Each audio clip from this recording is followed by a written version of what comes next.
Narito na ang mga pinakamalalaking balita sa One North Central Luzon ngayong Huwebes. Mag-asawang sakay ng kolong-kolong patay matapos mabangga ng isa pang kolong-kolong at closed van. Isang establisimento sa Pampanga nilooban. Hornbill o kalaw, binaril saka hinihinalang niluto at kinain sa Lasam, Cagayan. Tuka at paa ng hornbill iniwan sa gubat. At 70 anyos na senior citizen sa Mangaldan, Pangasinan nililibot ang mga magagandang tanawin upang maghula hoop.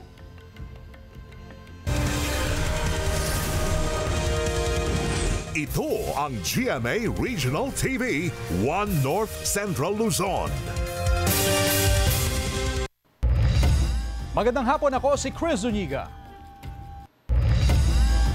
Pag-atake ng mga pesteng kuhol sa mga palayan sa Mangaldan, Pangasinan, problema ng ilang magsasaka.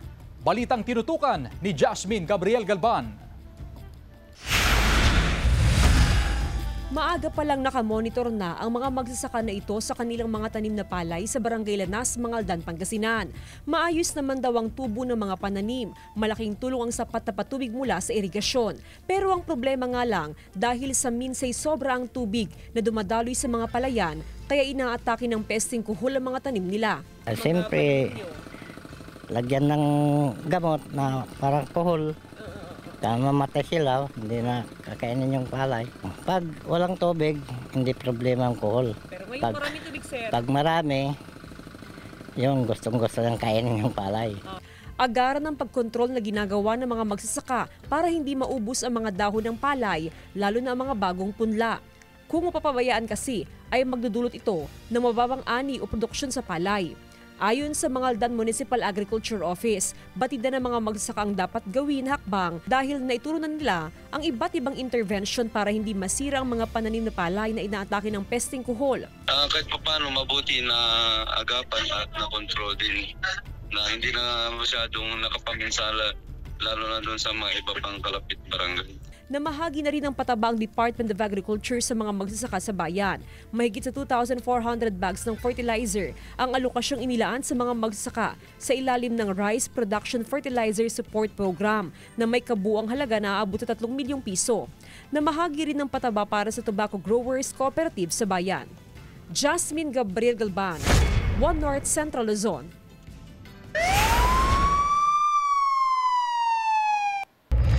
Patay ang mag-asawang sakay ng kolong-kolong matapos na mabangga ng isa pang kolong-kolong at closed van. Naka-alerto Glam Caligdan, Dizon.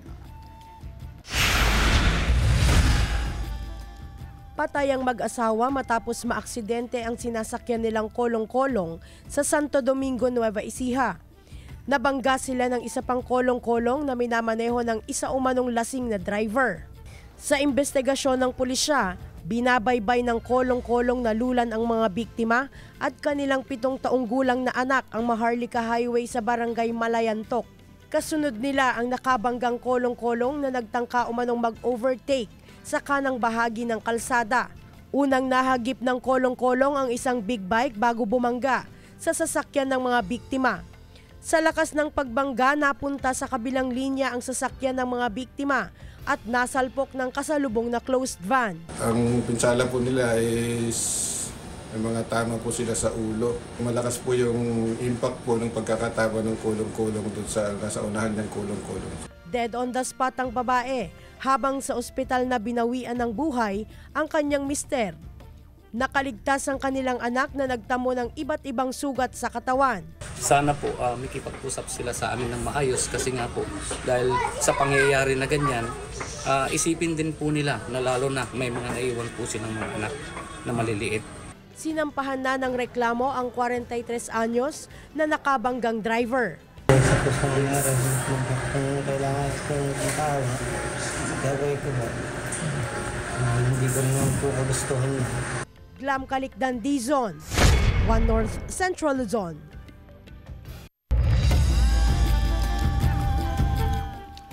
Isang establisimento sa City of San Fernando, Pampanga, nilooban ng mga kawatan. Nakatutok Sandy Salvacio.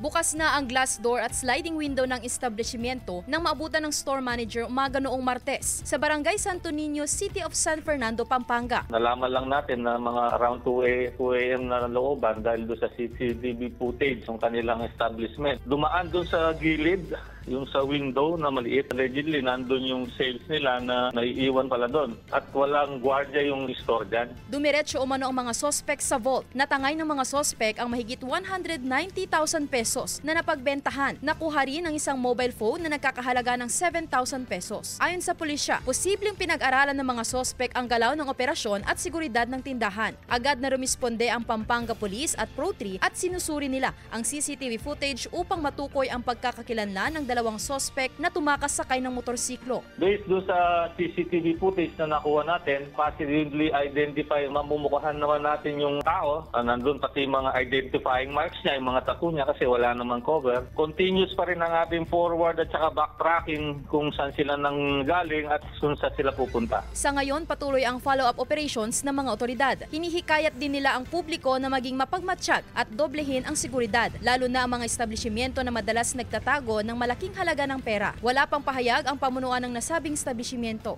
Sandy Salvacio, One North, Central Luzon. Pahirapan naman ngayon sa paghahanap ng paradahan ang mga motorista dahil sa mabigat na trapiko at dami ng mga sasakyan sa Dagupan City. Yan ang balitang tinutukan live ni Sandy Salvacio. Sandy? Chris, dahil sa dami ng sasakyan ay pinapayuhan ang mga motorista na magbaon ng mahaba-habang pasensya, lalo na't sa mga oras na ito ay unti-unti na pong nararanasan ang mabigat na daloy ng trapiko sa may A.B. Fernandez Street. Araw-araw ng senaryo ang mabigat na daloy ng trapiko sa mga kalsada ng Dagupan City. Bunsod ito ng dumaraming volume ng mga sasakyan na dumadaan sa lungsod ngayong holiday season. Kasabay ng pagdami ng mga sasakyan ang kakulangan sa paradahan. Kasi marami nang bawal dyan sa gilid-gilid, madam. Kaya minsan umaga pa, punong-puno na kami, madam. Alas 7 hanggang alas 10, punong-puno na yun, madam. Naglilibot-libot na lang po. Daming parking pero puno din po. Mas pinahigpit na rin kasi ng Poso ang pagpapatupad ng no parking ordinance lalo na sa Central Business District. Ang ilang sasakyan, pumarada na rin sa mga sidewalk. Talaga ho tayo, mahuhuli ho tayo dyan kasi yung, hindi naman pwede yung tao dadaan na sa karsada. Gagawa ng traffic po yan. Pinagmumulta ng Poso ang mga nahuhuling motorista na may unattended na sasakyan na aabot sa 1,000 pesos. Panawagan ng Poso na sundin ang mga batas trapiko at pumarada sa designated parking areas para hindi na makasagabal sa daloy ng trapiko. Dito sa ABF kasi, sa left side ang parking. Pag going to Chris, ayon sa Poso ay madalas daw talaga ang traffic congestion sa may A.B. Fernandez Street, lalo na't may mga nakasarang kalsada dahil sa ongoing road construction. Tuwing weekend naman ay nakararanas din ng traffic build-up sa may Burgos Street at paulit-ulit po na ipinapaalala ng Poso na bawal ang pagpaparada sa may right side ng kalsada. Kung maaari ay dumiretso sa may pool side, sa may Barangay Poblacion Oeste at doon na lamang po pumarada. Sa mga oras na ito, Chris, ganito pa rin po ang sitwasyon ng traffic. Asahan na sa mga susunod na oras ay aabot na dito ang mabigat na daloy ng trapiko. Chris? Maraming salamat, Sandy Salvacio.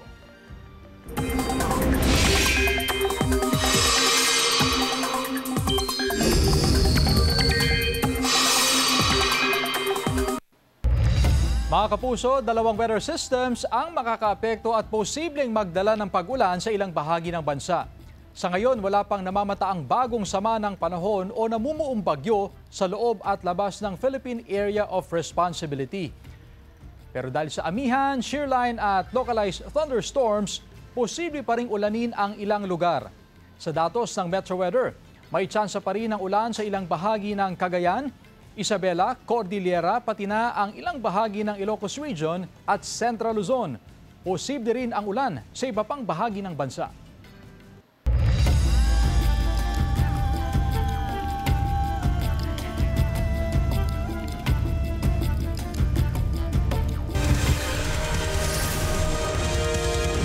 Ito ang GMA Regional TV, One North Central Luzon.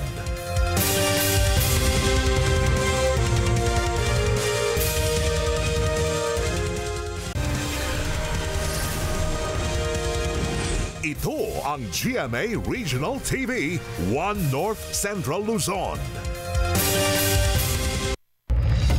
Hornbill o kalaw, binaril, saka hinihinalang niluto at kinain ng isang lalaki sa Lasam, Cagayan. Narito ang report. Nakitang nahuli ng mga aitas na isang Bruceros hydrocorax. Yun yung tinatawag na kalaw. Tuka at paa na lang ng isang hornbill o kalaw ang nakita ng isang bantay gubat volunteer sa barangay Sikalaw, Lasam, Cagayan. Batay sa ulat ng Kakibat Biodiversity Watch volunteer na isang environment and wildlife advocate, binaril ng isang lalaki gamit ang airgun ang kalaw na nakita sa bahaging kagubatan. Pagkatapos nito, kinatay sa may batis at nilutong pang-ulam umano ang kalaw. Sinabi ko sa kanila na huwag silang kunin mga ganyan dahil paubos na yan. Itinuturing na endangered species ang Northern Rufous hornbill o kalaw. So kung makikita natin, itong parang helmet na tuka niya ay tinatawag na casque. So napakalaki. So endangered species po ito. Ang adult kalaw ay may malaking pulang tuka. Samantalang ang kalaw na itim ang tuka ay palatandang ito'y bata pa. Kasama sa listahan ng Biodiversity Management Bureau ng DENR ang kalaw bilang isang endangered Philippine fauna. Ibig sabihin, ipinagbabawal ang paghuli, pagpatay at pagbebenta nito batay sa ilalim ng Republic Act 9147 o Wildlife Conservation Act. Sandy Salvacio, 1 North Central Luzon. Samantala, HIV infection sa Pilipinas, 555% ang itinaas nitong 2024 ayon sa DOH. Alamin sa report. Habang pababa ang bilang ng HIV infection at AIDS-related deaths sa mundo at Asia-Pacific, nakakaalarma naman ang paglala ng HIV epidemic sa Pilipinas. 555% ang itinaas ng HIV infection sa Pilipinas noong 2024 kumpara noong 2010. Malayo sa negative 17% sa Asia-Pacific at negative 40% sa buong mundo. 667% naman ang itinaas ng namatay na may kaugnayan sa AIDS, habang negative na rin ang bilang ng mga namatay sa Asia-Pacific at sa buong mundo. Iniulat yan ng Department of Health sa pagdinig ng Senate Committee on Health. This means that we have an ongoing local concentrated epidemic that requires sustained and intensified interventions. Mahigit 250,000 naman ang people living with HIV sa Pilipinas sa ngayon. At kung magpatuloy ang bilis ng infection, maaaring umabot ito sa halos 250,000 sa 2030. Halos 3 sa bawat 5 sa kanila ay galing sa Metro Manila, Calabarzon at Central Luzon. Marami sa kanila ay kabataan. Half of all confirmed HIV cases were among individuals aged 25 to 34 years old. While 30% fall within 15 to 24 age group, HIV continues to disproportionately affect younger populations. Sa Asia-Pacific, Pilipinas ang may pinakamabilis na pagkalat ng HIV epidemic. From July to September 2025 alone, DOH recorded 5,583 new cases.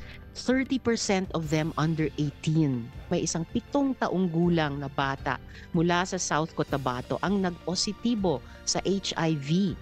Di umano hindi inborn. Panukala ng Philippine National AIDS Council, bigyan din ng access ang edad 15 hanggang 17 sa antiretroviral treatment o mga gamot para makontrol ang epekto ng HIV, pati sa ibang HIV services. Sa ngayon kasi, kailangan pa ng pahintulot ng mga magulang bago sumailalim sa gamutan ang mga nasa ganyang edad. Kaya maraming kabataan ang hindi na lang nagpapagamot. Kaugnay ng problema sa gastos, nasa proseso na ang PhilHealth ng pagsasama sa kanilang packages ang HIV screening, diagnostics, treatment at preventive care. Bagaman sexual contact ang karaniwang paraan ng pagkahawa sa HIV, sabi ng DOH, kailangan ding tutukan ang mga sanggol na ipinapanganak ng inang may HIV kaya may HIV rin. Sandy Salvacio, 1 North Central Luzon. Pagtaas naman sa kaso ng influenza-like illnesses na itatala ngayong malamig ang panahon. Ang detalye sa report. 3 araw nang inuubo at sinisipon ang 3 buwang gulang na anak ni Mary Ann mula sa barangay Salay, Mangaldan, Pangasinan. Nilagnat na rin ang kanyang anak kahapon, kaya kaninang umaga, dinala na niya sa infirmary sa bayan ng kanyang anak para ipa-check up. Opo, halos lahat po kami sinisipon na. Mahirap. Opo. Sa monitoring ng Center for Health Development o CHD Region 1, na itatala na ang pagtaas ng kaso ng mga influenza-like illnesses ngayong malamig na panahon. Aabot na sa 11,303 ang kaso nito simula January 1 hanggang November 15, 2025. Mas mababa ito ng 10% kumpara noong nakaraang taon na nasa 12,399. Pero hindi rin nagpapakakampante ang Health Authority. Lalo't inaasahan pa ang pagtaas ng kaso hanggang sa buwan ng Pebrero na peak ng malamig na panahon. Historically kasi ma'am, no, makikita natin talagang tumataas po yung kaso ng mga influenza-like illnesses, lalo na pagpaparating po yung mga December, January, and February na months. So, maaari po talaga no, na tumaas pa yung kaso natin ng influenza-like illnesses. Tiniyak ng Health Authority na may mga express lane o fast lane para sa mga pasyenteng may influenza-like illnesses, lalo na sa mga batang pasyente. Patuloy rin ang panawagan at paalala ng CHD Region 1 sa publiko na palakasin ang resistensya at iwasang makihalubilo sa maraming tao, lalo na kung may nararamdamang sakit. Jasmine Gabriel Galban, One North Central Luzon. Presyo ng karne ng kambing stable at pumapalo sa 450 pesos ang kada kilo. Sundan sa report.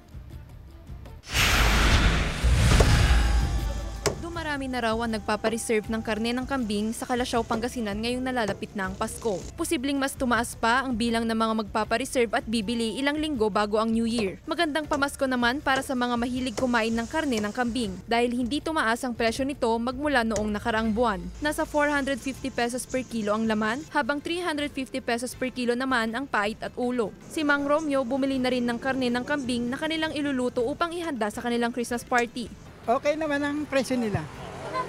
Kayang-kaya pa. Madami namang supply ng kambing ngayong buwan ng Desyembre, kaya hindi umano ito makaaapekto sa posibleng pagtaas ng presyo. Sa ngayon kasi wala muna silang maasahan yung mga customer namin na magbababa kami. Bukod sa mga supplier, tumataas din.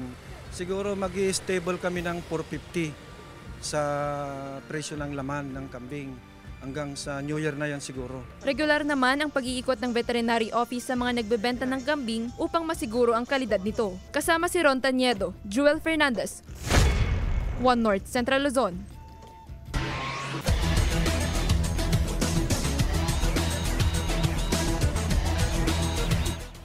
Roaring win ang San Beda Red Lions sa Game 1 ng NCAA Season 101 Men's Basketball Finals. Sa first half, 3 puntos lang ang lamang nila kontra Letran Knights. Pero nagpasiklab ang Red Lions sa third quarter hanggang magwagi sa score na 89-70. Maibabalik na kaya ng Red Lions ang korona sa Mendiola? O babawi ang Knights sa Game 2 para sa Do or Die Championship match? Mapapanood ang Game 2 sa Sabado 2 p.m. sa GTV at Heart of Asia. Pati na rin sa social media channels ng NCAA at GMA Sports. Skate park sa Tondaligan Beach malapit nang matapos at dagdag pasyalan sa Dagupan City. Tunghayan sa report. Skateboarding. Maliban sa libangan ng isang tao, maaari rin itong transportasyon o self-expression. Ngayon, kabilang na rin sa Olympic sport ang skateboarding. Dito sa Dagupan City, kita ang pagmamahal ng mga Dagupenyo sa skateboarding. Kaya laking tuwa ng mga skateboarder ang nalalapit na pagbubukas ng skate park sa Tondaligan Ferdinand Beach.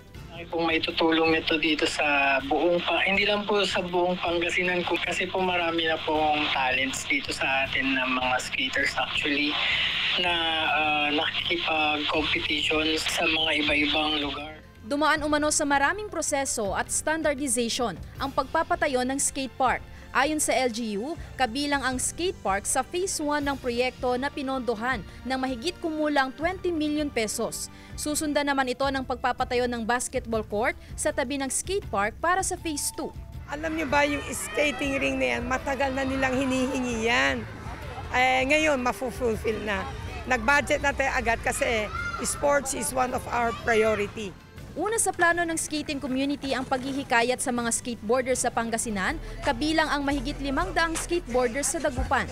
Magandang pagkakataon din daw ito para magsagawa ng mga kompetisyon at ipakilala ang larong skateboarding. ma-encourage din po yung ibang munisipyo or cities na magpatayo pa ng skate park para po mas maingganyo yung mga kabataan na mag-skateboard na lang kaysa po magpagala-gala dyan or... Kasama si Daryl Peralta, Sandy Salvacio, One North, Central Luzon.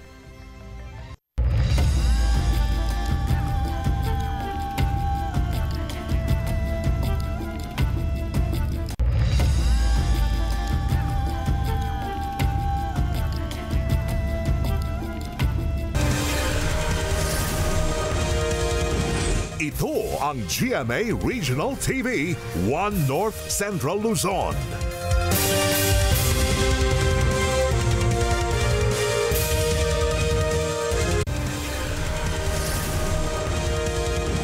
Ito ang GMA Regional TV, One North Central Luzon.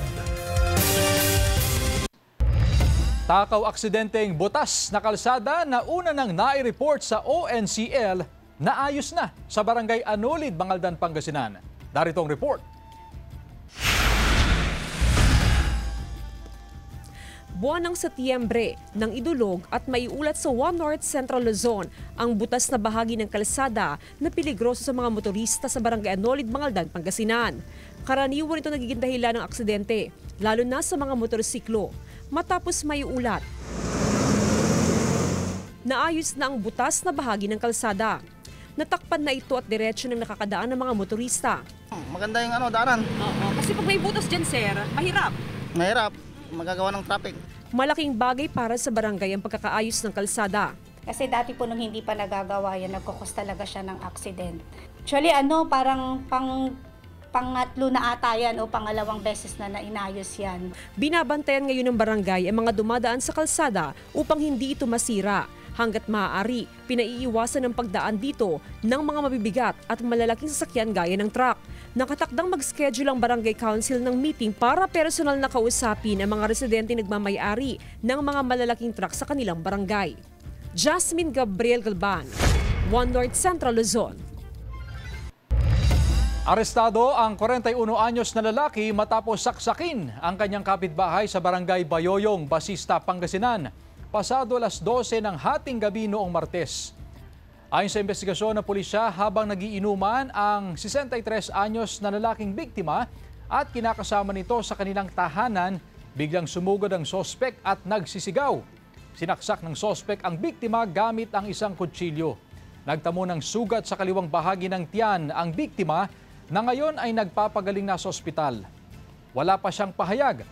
Maharap naman sa kasong serious physical injury ang sospek. Kapitbahay po sila, nagalit po yung victim at pumasok sa bahay ng sospek. At doon nagkaroon po sila ng sagutan at bigla na lang pong kumuha ng patalim itong ating sospek at sinaksak sa kaliwang parte ng tiyan itong ating biktima. Zero casualty at zero fire incident related to fireworks at iba pang paputok, target ng BFP Dagupan ngayong holiday season. Sundan sa report. Pinaigting na ng Bureau of Fire Protection Dagupan City ang kanilang public address bilang kampanya sa Oplan Iwas Paputok. Ayon sa City Fire Marshal, target na makamit ang zero casualty at zero fire incident kaugnay ng paggamit ng firecrackers o paputok. Nagkakandak din tayo actually ng mga inspection sa lahat ng mga places of convergence ng mga tao dito. Like for example, yung mga bus terminals. Maaga na ring nakikipag-ugnayan ang mga otoridad sa mga negosyanteng magbebenta ng paputok sa syudad. Tututukan ang mga uri, bidang at dokumento ng mga paputok na may iaangkat mula sa ibang lugar. Paalala ng BFP, hindi man totally banned ang paggamit ng paputok. Lagi sanang isaisip ang peligro sa maling paggamit ng mga ito. Bumili tayo doon sa mga reputable talaga na mga nagbebenta ng mga paputok. Ang mga residente, hindi na raw gagamit ng mga paputok para malayo sa peligro sa pagsalubong sa bagong taon. Turutot na lang marami sa angin ng turutot. Okay pa. Okay na yun. Kaysa rin ng BFP sa pagbabantay ang mga opisyal ng barangay. Maraming nauulim yung boga. O, binabawa namin. Mas lalo ngayon, marami kaming kasamang mga pulis. Kasama si Daryl Peralta, Sandy Salvacio, One North, Central Luzon. Samantala, 70 anyos na senior citizen nililibot ang mga magagandang tanawin upang maghula hoop. Atin siyang kilalanin sa report. Ang hula hoop na nilalaro lang ng mga bata, kasama na rin ngayon sa exercise routine. Sa bawat galaw ng bewang at pag-ikot ng hula hoop ni Aling Celia de Vera mula Pangasinan, hindi mo aakalaing 70 years old na pala siya. Nagsimula umano siyang maghula hoop na mag-retire siya bilang isang government employee. Ang dating matigas na bewang, ngayon daw ay lumambot at mas naging maliksi na rin siya. Nung parang sumigla ako na, aywan ko ba, iba.